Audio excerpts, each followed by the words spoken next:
सलग सुट्टी आल्यानं शनी शिंगणापूर इथं शनी दर्शनाला भाविकांची मोठी गर्दी झालेली आहे।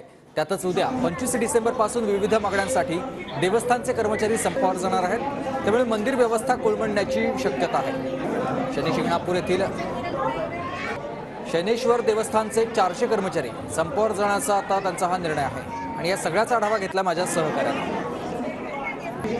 अहमदनगरला शनी शिंगणापूर येथे सलग सुट्ट्या आल्यानं भाविकांची शनी दर्शनासाठी गर्दी जी आहे ती आपल्याला बघायला मिळते आहे। आज रविवारचा दिवस आहे आणि सकाळपासूनच भाविकांनी शनी दर्शनासाठी गर्दी केलेली आहे। मात्र उद्यापासून शनी शिंगणापूर देवस्थानचे जे कर्मचारी आहेत ते संपावर जाणार आहेत। त्यामुळे आता उद्यापासून भाविकांची गैरसोय होण्याची शक्यता आहे। विविध मागण्यांसाठी जे कर्मचारी जे आहेत त्यांनी संप पुकारलेला आहे आणि उद्यापासून हे कर्मचारी संपावर जात असल्यानं आज एक संस्थांचे जे अधिकारी जे आहेत आणि कर्मचारी जे आहेत यांच्यामध्ये एक बैठक पार पडलेली आहे। या बैठकीत तोडगा निघतो का हे पाहणं अत्यंत महत्त्वाचं असणार आहे।